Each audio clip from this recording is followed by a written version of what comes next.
Going to be installing this lightweight Lithiumax battery in our Audi S3 and get rid of some of this weight over the front end. So very similar to the install we did in the Golf R, just, well, different body really. I've made a mount for it. So you can get the Lithiumax with its own mount that fits direct replacement into the battery tray. They were sold out, so I made my own. This is the horizontal mount, not the vertical. And then we just have a sheet of 3mm alloy. I had a little metal worker just cut it out for me, but you can get it from any major hardware store. And I just drilled through, they're blank, so you can drill wherever you want, and attach some bolts. So it is secure, it's not heavy anyway, but we're gonna lock it in. So we'll start by removing the original battery, and to do that we need a 13mm socket on a few extensions and undo the bolt down there. And that takes off this bracket. Disconnect the battery. It's just a little 10mm. Loosen up the terminals. Out. It is heavy. We'll put the weights on that we did from the Golf R in a second. And then we're going to replace it with this much lighter Lithiumax. So our tray, what I did, I just measured this up. So there's a little lip here it fits under, and you do have bolt holes here to use. So I'm just have to measure that out, and I'll have to drill my little mounting tray that I made and bolt it in. Now you can, of course, just, if you wanted to, you could probably screw it right into this, but you don't know it's wires underneath and things like that, and that is a threaded insert meant to hold the weight of a very heavy battery. So we'll go with those.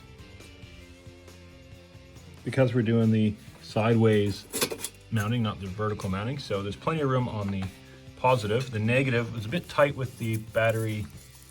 That's the battery kind of monitoring wire, so easy enough. There's plenty of wire there. It was just wrapped up in this this crappy kind of cloth electrical tape. So we just unwound that a bit, and now there's plenty of room to reach to where it's got to go right there.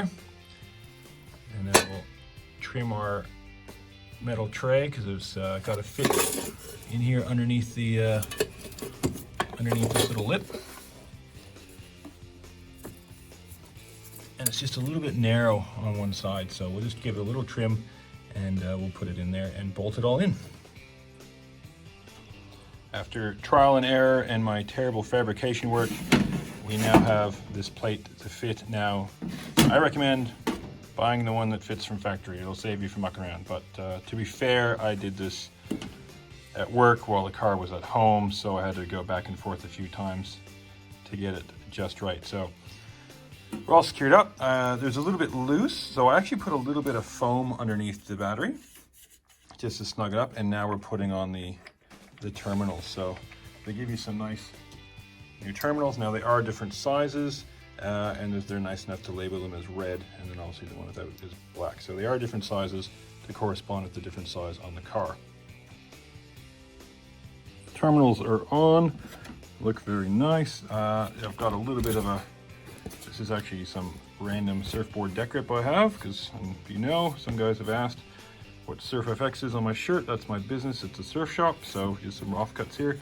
And I'll put that underneath the tray just to make sure it doesn't move around, because it is a lot thinner than the standard plate that's on the bottom of the battery. And of course, if you get the optional one with this, it's the same thickness as the battery, and you won't need this.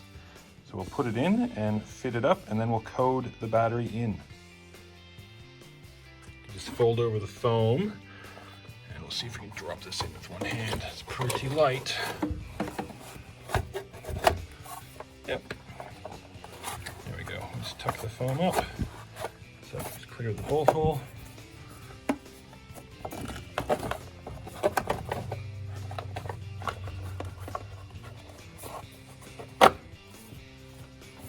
There we go.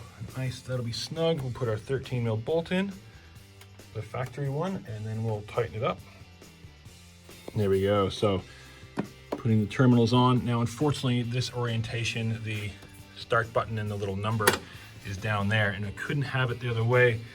I just wouldn't have been able to have the, well, to get the ground, it wasn't long enough. There's plenty of room on the positive, but not enough room there. But if you have the vertical mount, yeah, piece of cake. So there's two optional mounts. This is the horizontal, and then there's a vertical, and it's all up on top. So two ways to do it. If you look at the video with the Golf R, we used a vertical mount on that one. Battery's connected, we got lights, we got power. We'll just make sure it starts. And it starts.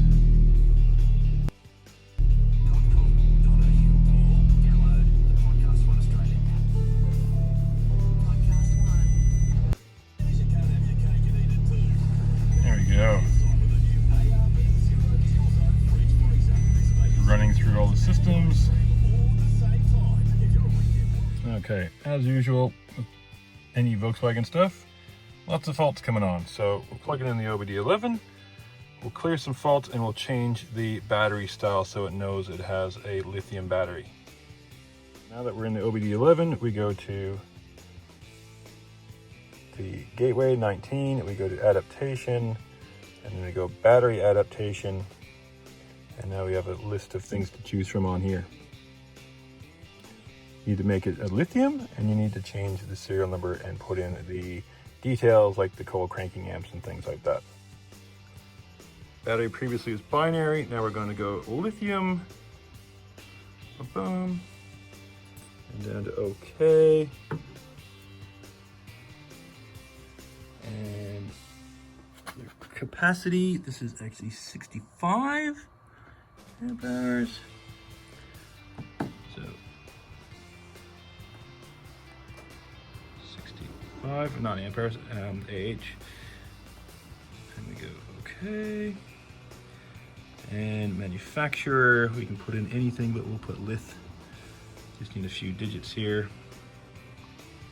L, I, T, H.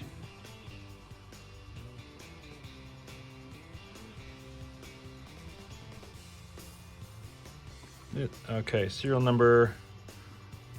Ooh, I'm gonna change that. We're done. Let's just do 1 0 0 0 0 0 0 0 0 0 1. Should be fine. Oh, we need more numbers. 10. 1 2 3 4 5 6 7 8 9 and 1. Okay, and then we're gonna go save. Application accepted. There we go.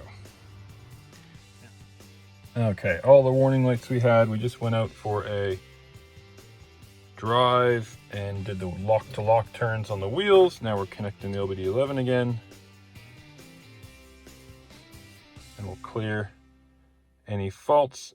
As soon as we did started kind of driving, all the dash lights went off anyway, but we'll just make sure there's no faults in the left and give them a clear, and then we are done with the battery install. We have a Lithiumax lightweight battery that just dropped a whole lot of weight off the front of a front heavy car.